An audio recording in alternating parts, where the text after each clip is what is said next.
Welcome to Self-Love and Sweat, the podcast, the place where you'll get inspired to live your life unapologetically, embrace your perfect imperfections, and do what sets your soul on fire.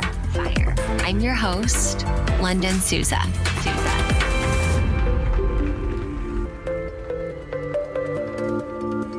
Ken Honda, it's so good to have you. I'm so happy to have you here. How are you? Are you in Japan right now? Yes, I am. I'm on my way to your continent. I'm going to Montreal and Amsterdam, Stockholm, and back again. So I'm going to east, and eventually come back home. Yeah, you're a busy guy. Yes, I'm so happy. So you are in the United States, right? Yep, I'm in Utah. And yeah, we were talking before we pressed record how I thought I was coming here to hike, right? We have this idea of what we think we're going somewhere to do, right? And then, we get the message, we get the call that we're supposed to be in a specific place. And so it's been a couple of years since I've been here, but we were kind of backtracking before we pressed record. And I've had the honor of meeting you once. And it was over 2 years ago when we got to have dinner, when you were recording your NABA course and all of that. Right. What's new in your life? What's going on? What's exciting? Yeah, so I'm just started my sort of like a online publishing thing. It's called Happy Libraries. I'm releasing, I have published more than 200 books. Like these are some of the book covers. And I'm releasing, I condensed them to 15-minute read. So it's about 30 pages. So I'm releasing one book every week. So I get to share what I've learned over the years. So the first book is The Magic of Arigato Money. And the second one is, Find Your Gift. So only 30 pages. And it's on Amazon Kindle Unlimited. So many people can read it for free. So this is my another passion that I found because I'm a writer. I want to express myself through writing. So I hope people can get the benefit out of reading my stuff. Yeah. And it's incredible. And I'm assuming those listening have heard of you before, but if you haven't, Ken is a best-selling Japanese author. You sold almost 9 million copies of books. Yes. Hold on. Oh my gosh. And Happy Money, which I've read, and I want to dive right in because I know this is this is going to be a powerful episode for those listening. I know that from working with people, talking with people, even in my own life, right? Money is a thing. And in some people's life, it's happy. And in other people's life, it is suffocating and holding them back or limiting. And so I want to start off with just what is happy money and what is the reason? What do you find is like the number one reason why people don't have happy money if they don't? Sadly, 95% of us are living in the flow of unhappy money. Unhappy money gives you feeling when you receive it because we feel like it's not enough. And also when we pay bills, we also feel like a part of us gets ripped off from us. So we feel so much frustration and sometimes resentment because we don't have a good relationship with money. So if we did what we love to do, to receive the money, then we'll be smiling no matter what. But since most of us are doing this to make money so I can bring food on the table for myself and for my family, that always comes with a feeling. So I hope people can start having more happy money, which will make you smile because you're enjoying what you do. And then as a result, you can be smiling all the time. Yeah. And you have a great smile and a great, you exude happy money. Right. And I I think a lot of people listening, when you said like, oh, I just got to get the money to get the food on the table. Or I was in a conversation the other day and I overheard someone say like, oh yeah, well, I got to do that because I have mouths to feed. Right. And it's like this money in this survival, right. Of just trying to have enough to have food and live in that survival. And I'm assuming, and I want to, how do we get out of that survival and get into happy money? Because it's really hard to receive and give with that smile and that abundance when in your mind it's like, I got to pay the bills, I got to put a roof over my family's head, I got to feed these mouths, and I don't even know how I'm going to do it. So what's that first step from going to from unhappy money to happy money? Yeah, you're asking the very, very, very good and essential question, which I think we should all ask ourselves. We feel so overwhelmed by what's going on in the world, including politics and war, and also the financial crisis everywhere. That's why we are experiencing the inflation of the living expenses like gas and food and basic necessities. So I read somewhere in North America, if you are making average income, you cannot have an affordable, safe house.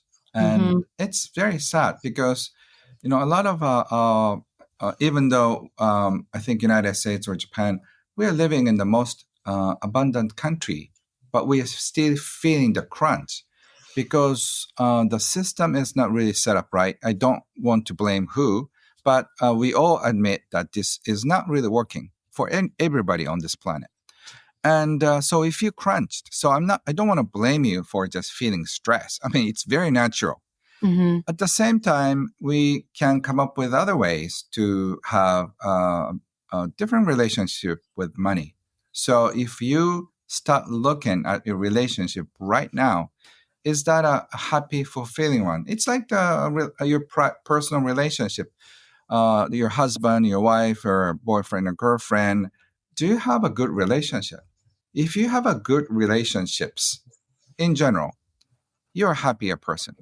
So say, just think of 5 people who are close to you. Are they very nice, generous, happy people? If the answer is yes, welcome to heaven. You're having a beautiful life. Even though you may have some financial issues or health issues here and there, you are happy.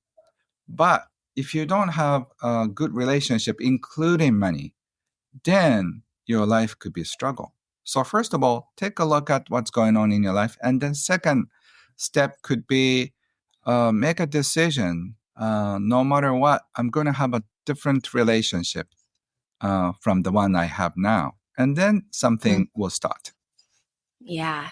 Yeah. Examining your relationship with money. I took your online course in NABA. It was the first course I took in the community, the Healing Your Money Wounds. Thank you. And so I wrapped around my debit card. The first exercise you had us do was to write down how we want to feel around money.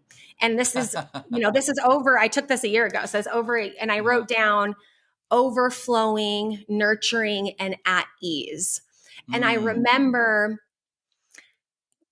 you had said in the exercise, okay, like every time you spend money, right? Some friends will tell me like, oh, I don't even check my online banking. I just tap the debit card and I pray and I hope that it goes through, right?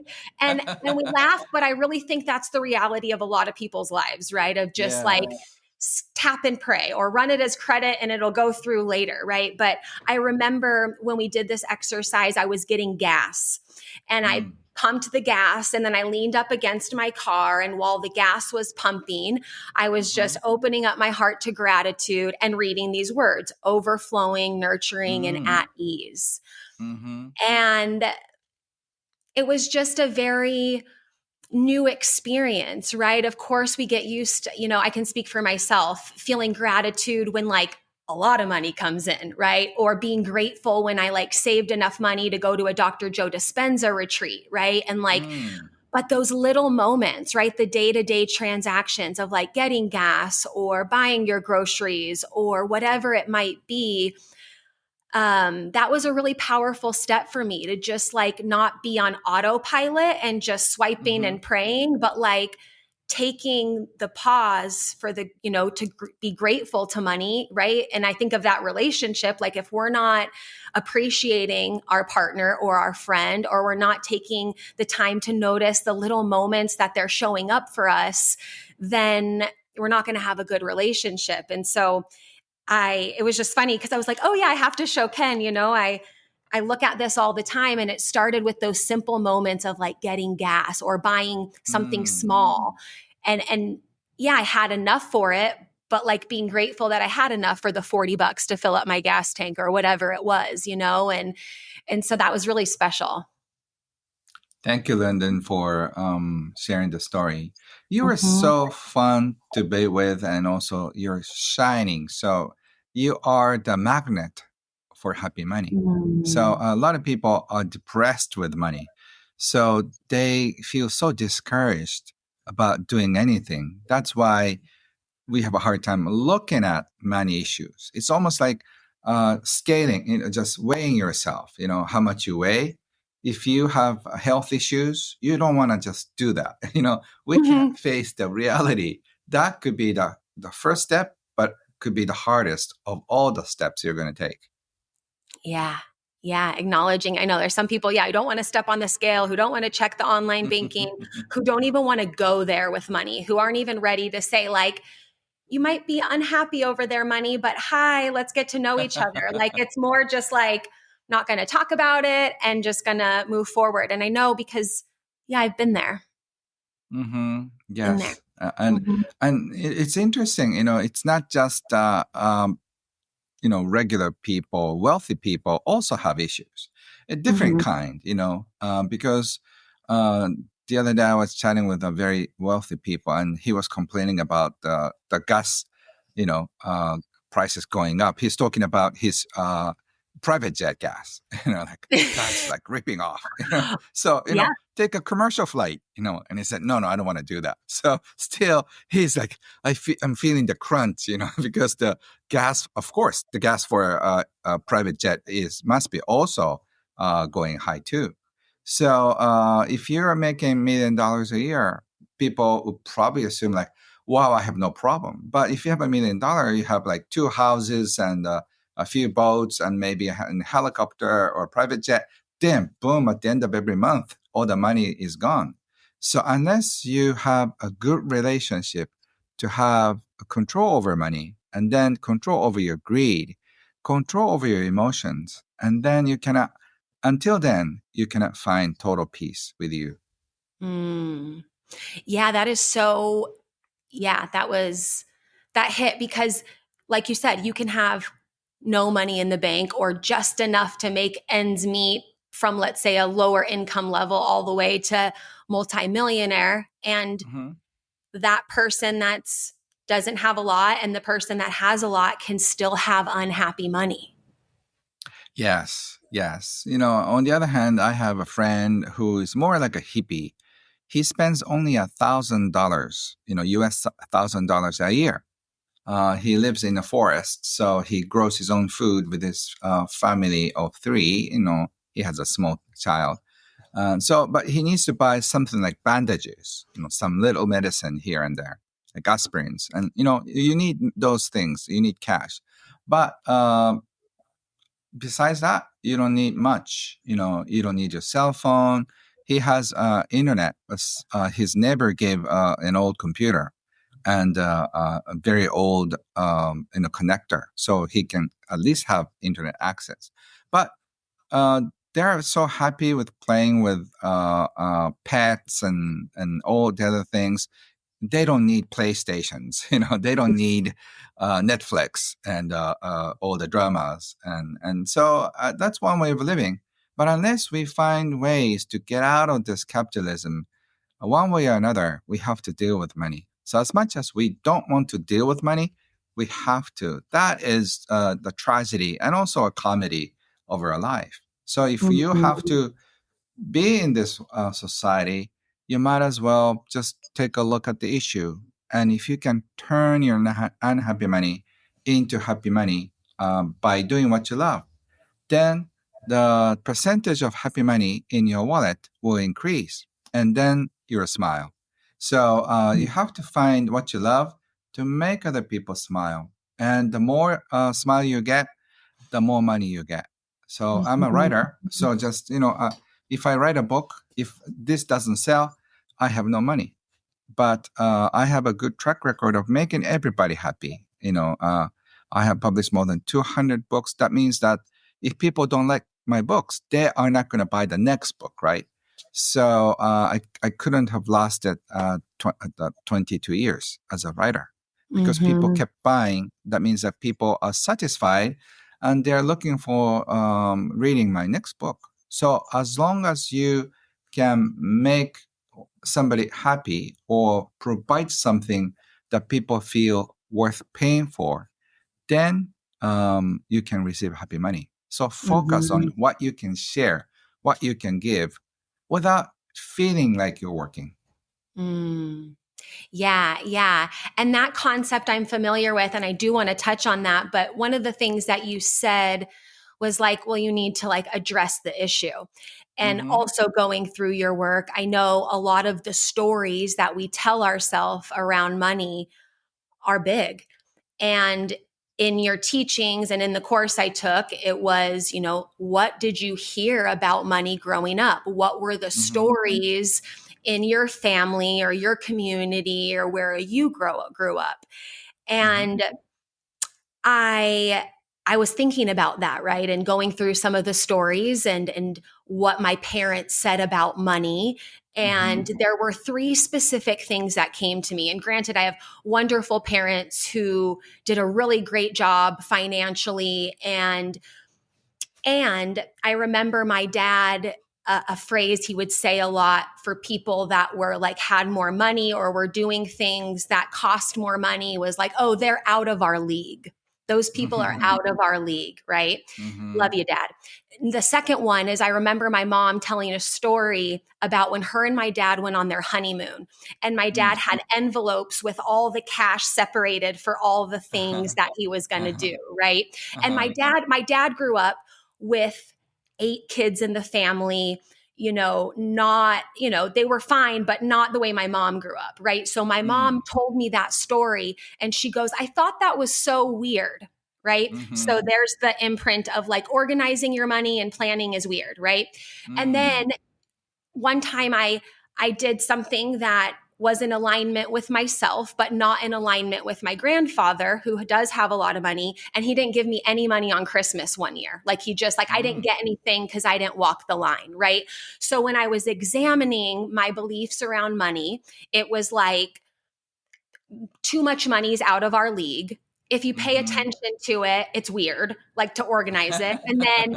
And then money is a form of control. And so those were the stories that through your work and me healing my money wounds that came up, right? And no fault to them. I was young. They said it. It just imprints in our brain. And then we just operate from that story until we change that story. And so what do you have to like when you work with people on their stories? Isn't that such a big thing of like examining where you came from and the stories you heard about money, and then it's a choice to rewrite it, Yes, definitely. Healing the money blueprint and also transforming them is one of my joy to support people with it. Because what doesn't work anymore, you can let go and then you can rewrite the whole thing. For one thing, like money is evil, money is bad. Money could ruin our relationships. So that could be so true at one point for somebody. But is that true for you?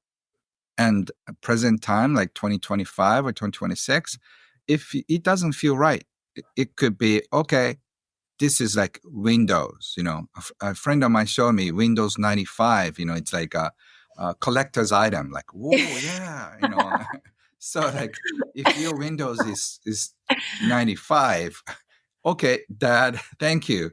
I love you, but I don't need this, and then, out of your head or out of your heart. And also, Mom, thank you. I know I love you and I know you love me, But this thing that you gave me is no longer needed in my heart. So thank you, but I'll let go today. So I did a lot of crying. Both of my parents are gone. So I still have them in my imagination. Thank you, Dad. Thank you, Mom. But I don't need this anymore. And instead, I want to have a new belief around money. Money is easy. And also, a lot of people get paid by the present. That means that you don't get money from your past. That's why people have a hard time paying. Because if you are the solo worker, you work for yourself, and then if you get paid by doing whatever you do next month or after sending the invoice, after paying all the bills, not much money is left. But happy, wealthy people have set up their life. So whatever you did in the past, you did 2 years ago, 5 years ago, 10 years ago, are still paying you. It's like you have your brother or sister who is sending you money. Let me just think about it. Like this book is still giving me book royalties, and also this one, I sold about 2 million copies. This is a paperback. So it's still bringing something like, I don't know, $50,000 or more every year from one book. And I have hundreds of books. So Ken Honda, younger one, young, thinner, more handsome one. You actually look really good. But have you lost weight since the last time I saw you? I feel like you look good, and your face and you're vibrant. So I see you, Ken Honda. I watch your videos. Yeah. So, I'm have brothers from my age 34, 44, and 54. They're all working for me. So I have all those younger Ken working for me because they're sending me money. The work I did at age 34 is still paying me like a full-time job. And also the work I did when I was 44, that was also another big seller. And the online courses I created last year is still paying me. So create a system with your happy energy that will keep paying you in the future. So it's almost like sending somebody for the future. So the work I do now, I'm writing a few books right now. So the book royalties, I don't get paid today, right? So I'm going to get paid maybe in a few months and then next year. So if you can create income, if you can create energy, that will keep paying you for the future until you die. Or like my daughter will have the right to receive book royalties after 50 years after I pass away. So you can leave your money to your kids or grandkids or your foundation that you're setting up. So just come up with a system so you don't have to worry about the day-to-day expenses. So that is the goal, at least the minimum goal I want all of you to achieve. Be financially free while you're alive. Yeah, and I'm hearing the single parent or the family that's just in survival thinking, how am I going to create something in a system when I can't even get things on the table? And what do you tell that person? Like, I get it, have happy money, smile, but what's like that? Is that first step what I just talked about, which is like having your paper and just being grateful for those little incremental gains and gives, let's say? Or hey, really quick, I want to interrupt the podcast for just a minute to tell you about one of my favorite supplements for hair, skin, nails, digestive, and gut health. And that is Snap Supplements Super Greens with collagen. Now, if you're following me on social media, you've probably seen me post about this a bunch because honestly, this product tastes amazing and it's jam-packed with nutrients, like I said, to support healthy hair, skin, and nails. It helps helps support detoxification, a healthy immune system, and there's even probiotics in there for a healthy gut. It's non-GMO, no sugar added, soy-free, grass-fed collagen, and every scoop is going to give you 7 grams of protein. And this is why I love it, because it's not like a protein shake. It's just a scoop of powder. It tastes amazing. I put it in water, or if I want more hydration, I'll put it in coconut water and mix it up. And it's like having a nice, refreshing beverage that's packed with a bunch of super greens and protein. So what I'm super excited about is that for listening to the podcast, you'll get this discount here, nowhere else, but for listening to the podcast. You can save 25% off on all your SNAP supplement purchases, including the super greens with collagen. And you do that by using code Lunden25 at checkout. That's LUNDEN 25. LUNDEN 25 to get 25% off at checkout. You can shop on snapsupplements.com, or you can shop on my website, lifelikeLondon.com/supplements. And you'll see there's already an additional 10% taken off. But you, because you're a podcast listener, you're going to get 25% off when you use the code Lunden25 at checkout.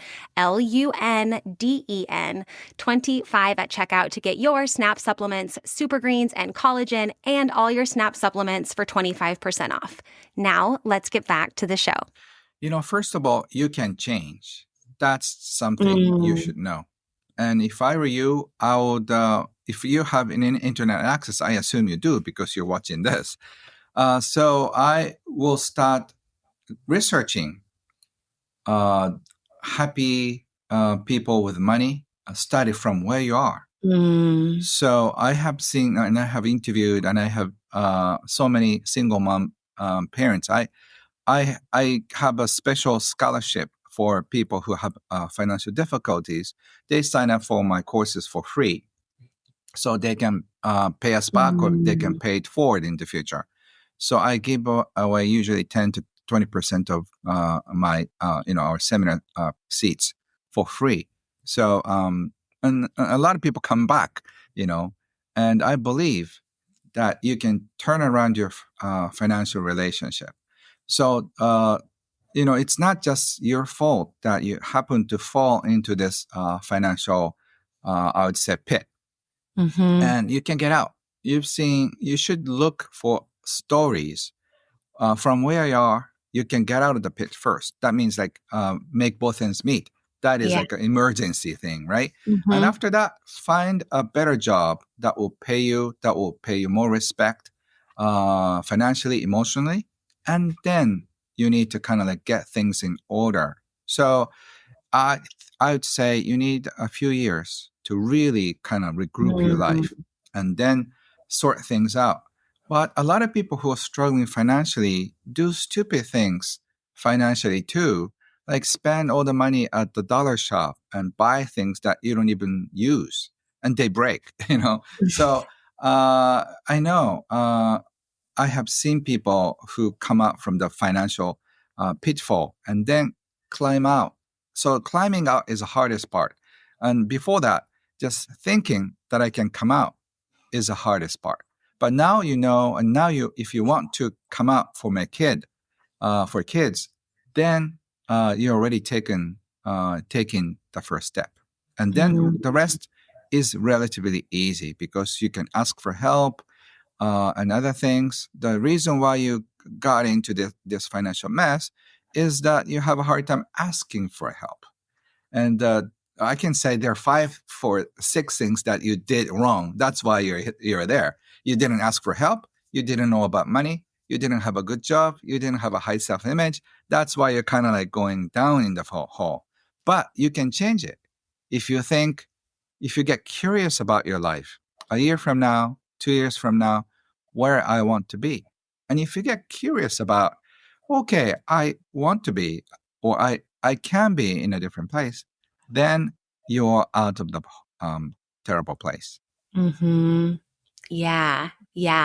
And you said it's not your fault, but then once and then you stay in the pit, it kind of is, and it's your choice. It's not your fault, but it's your choice. Yes. It comes from, it's not your fault and it is your choice.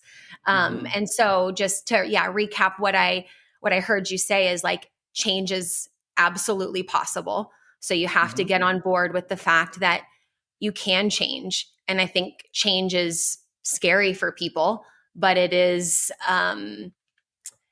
it's why I believe we're here, is just to change and evolve and grow and learn and change and adjust. And I think someone who just stays the same in their beliefs and in their habits and in their routines, well, I dated a guy a while back, still a close friend of mine, but he always would say, Lunden, no change. If you want, no, what did he say? No change if there's no changes. That's what he would always say. No change if there's no changes. And so change is possible. I like what you said too about researching people who have been there and who have climbed out of this pit. I started my career originally in fitness, and I remember reading a lot of biographies on professional athletes, and I got really into golfers because their routine is different, and then they're flying to different places, and then their sport is not aggressive, it's like different. And so I just really got into the way that they operate their day to day and started getting really into interviews with them.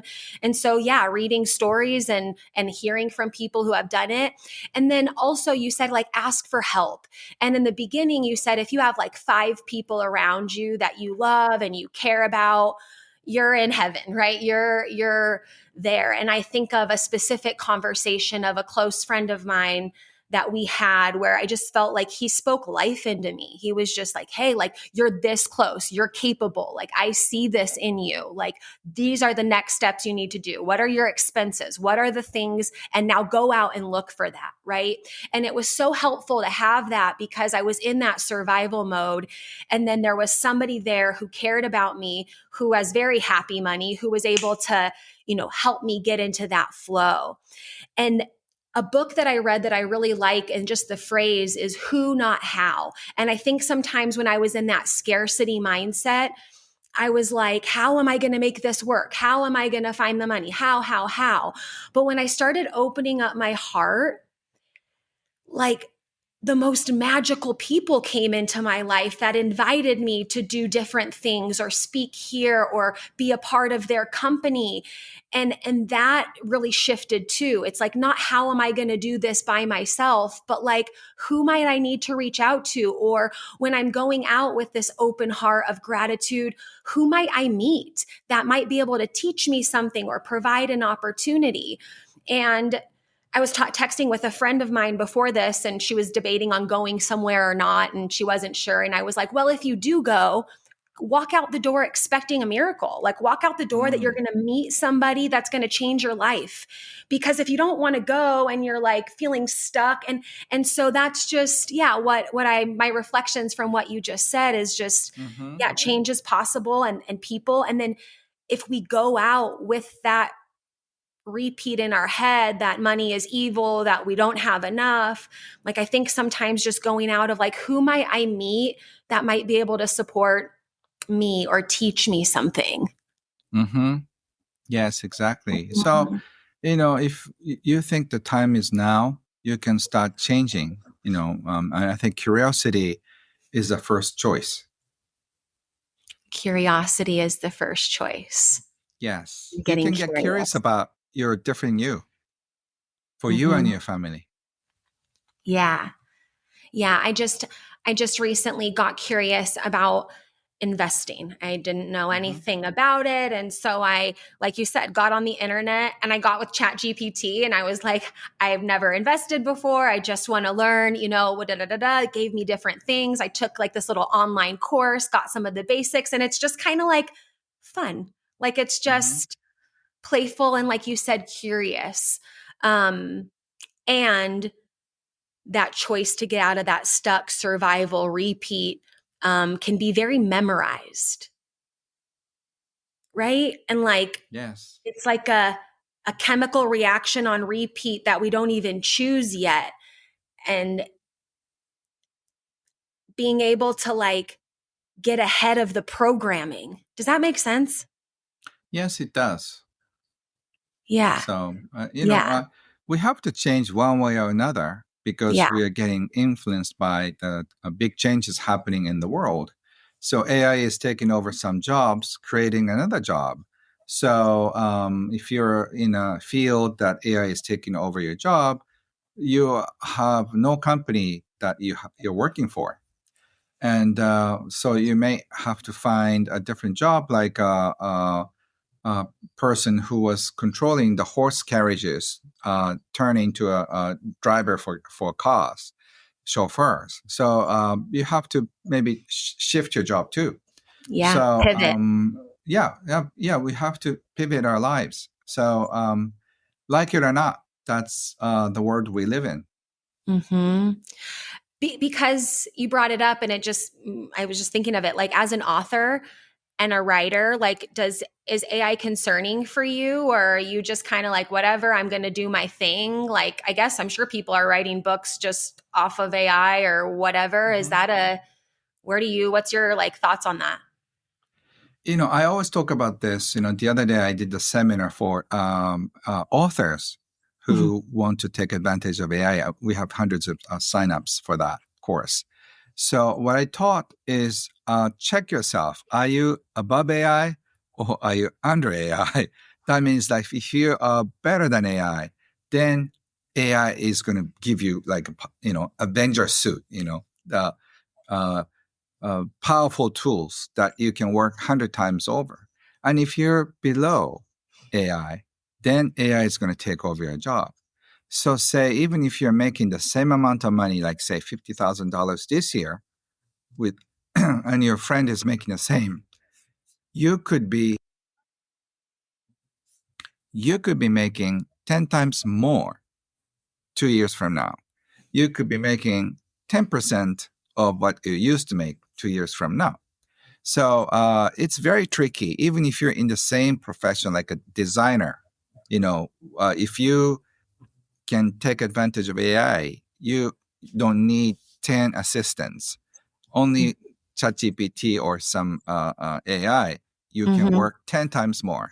And if your work quality is not as high, then you have no job.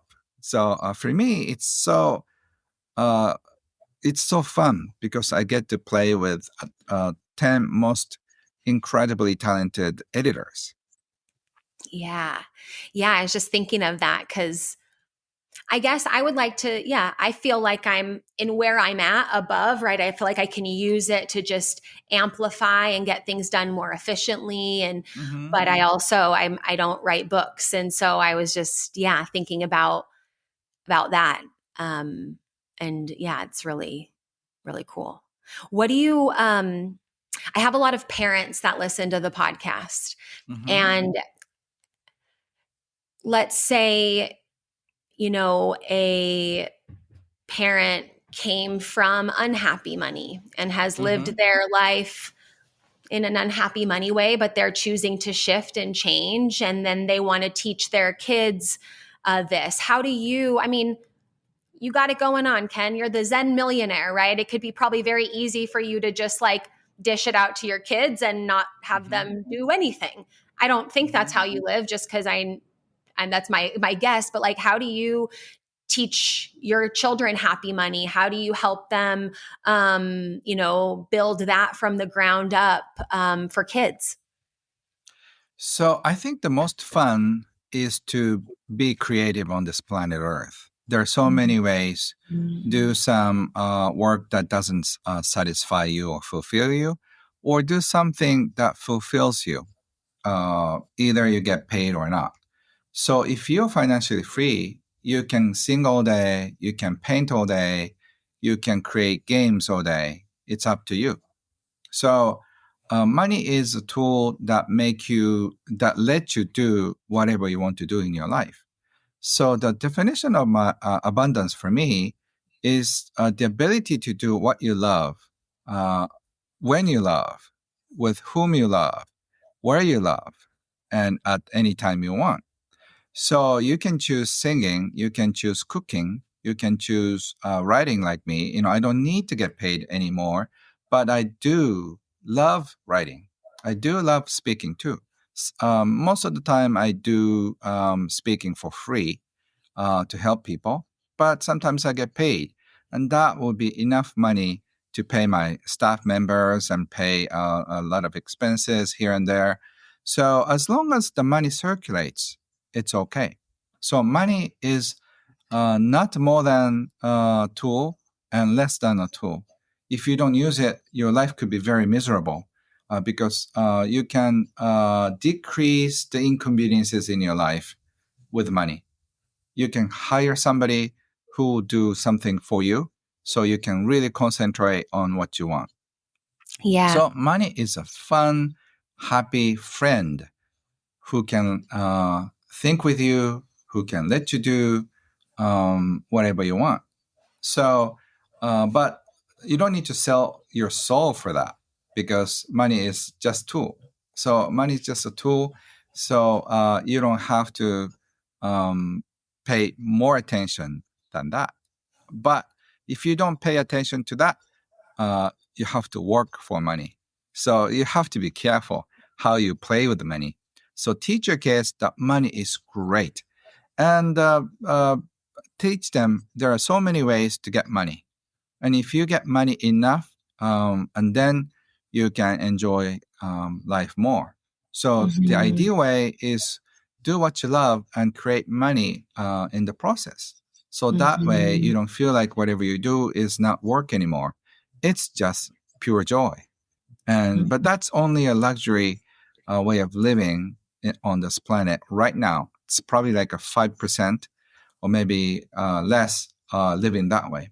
Unfortunately, even though you have tons of money, if you're living in the flow of unhappy money, unfortunately, you're feeling a lot of stress. So just check yourself, check your heart. Am I happy? And am I really fulfilled? It's nothing to do with how much money you have, how much money you make. It's about who you are. And if the answer is yes, you are a lucky, happy person. And if the answer is no, which part is not really working? Is that the hours you put into? Is that the people you work with? Is that the content of your work? And if you don't like any of them, change your job. It might take like a couple of months, a couple of years, but just go closer toward what you love, so you will not be in sacrifice. So if you can teach your kids that life can be fun, life is not for suffering, and then your kids will just judge you by the way you live. So if you're having a beautiful life, your kids will say, "Mom, Dad, I wanna grow up faster, so I want to be like you." Yeah. And I think of, stories I've heard where, speakers I've heard speak before where they're like, we were poor, but I didn't know because my mom was just so in love with life. And then, there's probably kids who are watching their parents who may be listening now. So I always say, I'm not calling anyone out. It's just calling you in. You pressed play on this to listen, right? But like, if you're frantic and everything is always frantic surrounding money, your kids get to see that and witness that. And it is, a big impression. And I believe what you're referring to with what you love, that's the concept of ikigai, right? Of I think is there 2 or 3 components to it of like doing what can make you money and what you love with people that you, or what's the? Yeah. There are 8 categories, but it's going to take another like 15 minutes. So I can't really explain about that. Actually, I'm writing a book, Follow Your Ikigai and Happy Money Will Find You. I'm going to release it on Amazon on 8th of August. So just Google it. Cool. I'm going to price it something like $3 so anybody can buy it, So it's just a concept that once you learn something new, that one idea will transform your life. So just keep learning. There are so many great knowledge in the YouTube space. I think if you pay little something, you'll get more knowledge. But still, I think YouTube works. If you don't have enough money, you don't need to go buy expensive online courses. And if you can afford it, I would recommend you do that. But if you have a financial difficulty, just make both ends meet first. And then get out of the stress of financial, crisis. Mm-hmm. And after that, get your organize your life, and then go toward what you love, and then you are at the start line, and then start your life up to you can do everything, and then everything will be bringing happy money. So Yeah. just Yeah. take one step at a time. Mm-hmm. I call it YouTube University because I always am learning things on YouTube. And so, yeah, that concept of ikigai, of matching what you love and what can bring you money. And like you said, you need to still get yourself to that starting line of making, ends meet and having all your bases covered. And then it might take 2 months, it might take 2 years, but YOLO, you only live once. And what are we going to, how are you going to find change if you don't step into that change? And yeah, this is so helpful and so magical. And I know you also left a free gift, so I'll put that in the description, that has some 8 steps to go through. I know that your team sent it over to me, so I'll include that in the show notes for those who want free resources. And then, like you said, you're giving things constantly away for free. YouTube has so many resources, and getting curious is going to be our next step for those listening, of just go out, get Ken's book, Happy Money, download his free resource, get on YouTube University, and just start getting curious about what that next step might be. Ken, I'm so grateful for your time. Is there anything you want to share before we close today? Lunden, I just want to congratulate you for your beautiful success, and I really send my respect to you and the happy money energy, so everything you touch will prosper. And all the viewers, your life can be better and more incredible. So please get curious about your next step. I'm just sending you so much love and happy money energy to all the people who are listening and watching, and then enjoy life. It's things are a little tricky out there, but you can find happy feeling in your heart, and then the rest is easy. Thank you for your time, Ken. Thank you guys for listening, and we'll see you at the next episode. Yes. Arigato. Arigato. Arigato. Thank you so much for listening to this episode of Self Love and Sweat, the podcast.